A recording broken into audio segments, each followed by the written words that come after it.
आजकल के पेरेंट्स अपने बच्चों की डाइट को लेकर बहुत ज़्यादा परेशान रहते हैं। स्पेशली आजकल बच्चे chips, Kurkure, cold drinks, ice creams, junk food, unhealthy food को बहुत ज़्यादा पसंद करते हैं और उनके लिए बहुत ज़्यादा बिहेवियर शो करते हैं, ज़िद करते हैं। तो पेरेंट्स के लिए बड़ा मुश्किल हो जाता है उन्हें हैंडल करना, और पेरेंट्स को ये भी नहीं समझ में आता है कि वो किस तरह की डाइट, किस तरह का फूड अपने बच्चों को दें जो उनके लिए हेल्दी है। स्पेशली एडीएचडी केसेस में, एडीएचडी बच्चे पहले से ही बहुत ज़्यादा हाइपर होते हैं, रेस्टलेस होते हैं, उनका एनर्जी लेवल पहले से ही बहुत ज़्यादा होता है। तो ऐसे में अगर हम उन्हें फूड भी इस तरह का प्रोवाइड कर रहे हैं जो उनकी एनर्जी लेवल को और ज़्यादा बढ़ाए, तो उनमें बिहेवियर्स और ज़्यादा हमें देखने को मिलते हैं। उन्हें हैंडल करना हमारे लिए और ज़्यादा मुश्किल हो जाता है, वो और ज़्यादा हाइपर एक्टिव हो जाते हैं। तो आज हम बात करेंगे एडीएचडी के बच्चों में हम किस तरह की डाइट फॉलो करें और किस तरह की डाइट को हमें अवॉइड करना है। सबसे पहले पेरेंट्स अक्सर पूछते हैं कि ऐसा कोई फिक्स डाइट है जिसे हम एडीएचडी केसेस में फॉलो कर सकते हैं। तो नो, कोई भी ऐसा फिक्स डाइट नहीं है जिससे हम एडीएचडी को कंट्रोल कर सकते हैं बहुत ज़्यादा। बट येस, हमारे पास ऐसे बहुत सारे फूड्स हैं, हमारे पास ऐसी डाइट्स हैं जिनके हेल्प से हम एडीएचडी के सिम्टम्स को बढ़ा भी सकते हैं और कम भी कर सकते हैं। तो सबसे पहले मैं आपको बताऊंगी कि ऐसा कौन से फूड्स हैं जो हमें अपने बच्चों को देने हैं, जो हमारे बच्चों की हाइपर एक्टिविटी को कंट्रोल करेंगे। इससे हमारा मतलब ये है कि ऐसे फूड जो हमारे बच्चों में ब्लड शुगर लेवल को कंट्रोल करके रखते हैं। सबसे पहले है हमारे पास protein rich food. Protein rich food हमारे ब्रेन हेल्थ के लिए तो अच्छे हैं ही, साथ ही साथ ये हमारे ब्लड शुगर लेवल को भी स्टेबल रखने में हमारी हेल्प करते हैं। प्रोटीन रिच फूड में हम वेजिटेरियन, नॉन वेज फूड्स दोनों से हमें अच्छी मात्रा में मिलता है। अगर आप नॉन वेज फूड कंज्यूम करते हैं तो आप फिश, एग्स, मीट ये सब कंज्यूम कर सकते हैं, और अगर आप वेजिटेरियन हैं तो आप नट्स खा सकते हैं, बीन्स, लेंटिल्स, मिल्क, टोफू, और इवन आप सप्लीमेंट्स भी यूज़ कर सकते हैं इसके लिए। सेकेंड है हमारे पास कॉम्प्लेक्स कार्बोहाइड्रेट्स। कॉम्प्लेक्स कार्बोहाइड्रेट्स भी प्रोटीन रिच फूड की तरह हमारे ब्लड शुगर लेवल को कंट्रोल करने में हमारी हेल्प करते हैं, उसके स्पाइक्स को कंट्रोल करने में हमारी हेल्प करते हैं। और इसी के साथ साथ ये इसकी वजह से हमें काफ़ी समय तक हमारा पेट भरा रहता है। अगर हमारा बच्चा बार बार किसी भी चीज़ की डिमांड करता है, बार बार कुछ ना कुछ खाने के लिए मांगता है, स्पेशली स्नैक्स, अनहेल्दी फूड, तो ये हमारे लिए बहुत अच्छे हैं। हमें अच्छे क्वांटिटी में अपने बच्चों को कॉम्प्लेक्स कार्बोहाइड्रेट्स देने चाहिए ताकि वो बार बार किसी भी तरह के स्नैक्स के लिए हमसे डिमांड नहीं करें। कॉम्प्लेक्स कार्बोहाइड्रेट्स हमें fruit, vegetables, brown rice, whole grain food like bread, pasta and साथ ही बीन्स और लेंटिल्स से भी मिलता है, और साथ ही साथ आप इसके लिए सप्लीमेंट्स भी यूज़ कर सकते हैं। नेक्स्ट है हमारे पास विटामिन्स एंड मिनरल। ऐसा कोई एग्जैक्ट प्रूफ नहीं है कि विटामिन्स और मिनरल्स डायरेक्ट हमारे एडीएचडी सिम्टम्स को रिड्यूस करने में हमारी हेल्प करते हैं, पर ये हमारे बॉडी के लिए, हमारी ब्रेन हेल्थ, हमारी इम्यूनिटी सिस्टम्स के लिए बहुत ज़्यादा इंपॉर्टेंट है। तो हमें कोशिश करनी चाहिए कि हमारे फूड में इनकी भी अच्छे अमाउंट में हम इनका इंटेक लें, specially iron, zinc, magnesium, vitamin B6 and vitamin D।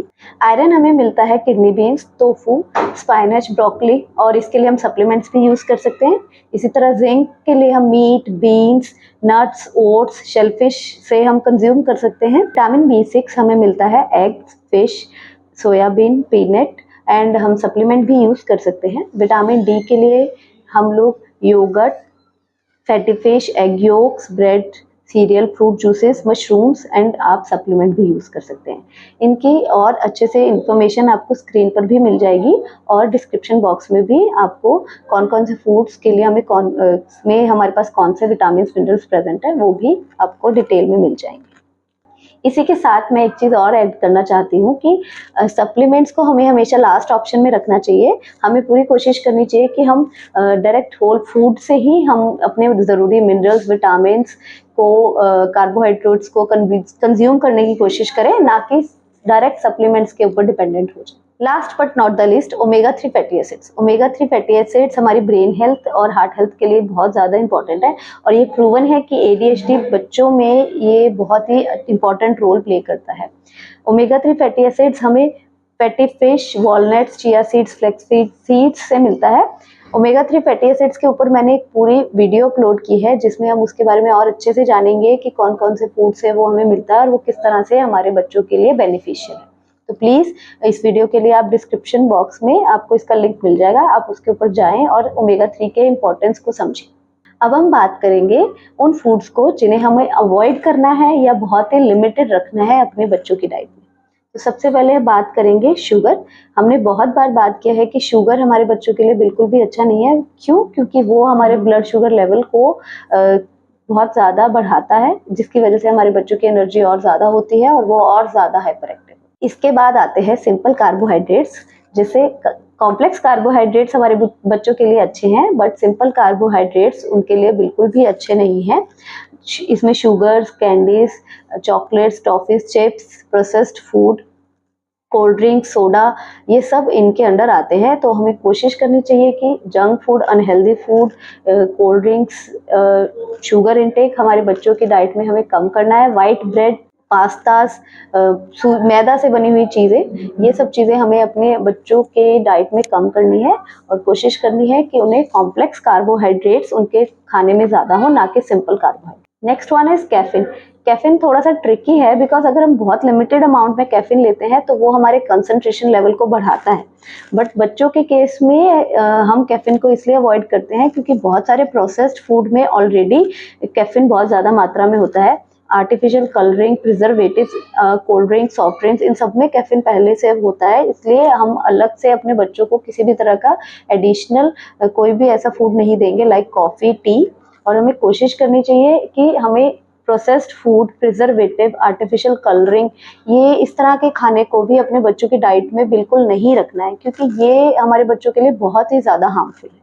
कोई भी डाइट हम अगर सोचे कि मुझे अपने बच्चों के लिए फॉलो करनी है, तो मेरे पास 2 रिकमेंडेशंस हैं आपके लिए, होपफुली शायद ही हमारे लिए काम करे।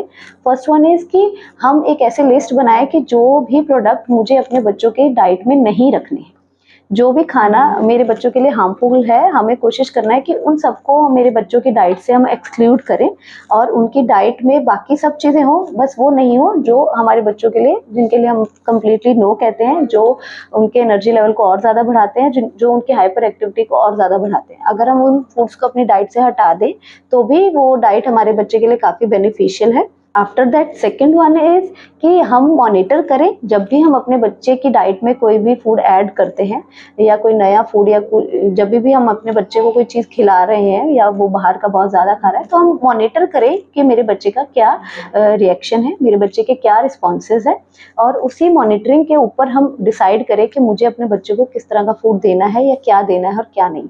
अगर हमें लगता है कि ये स्पेसिफिक चीज़ें खाने से मेरा बच्चा और ज़्यादा हाइपर होता है, तो प्लीज़ उसको अपने बच्चे की डाइट से एक्सक्लूड करें।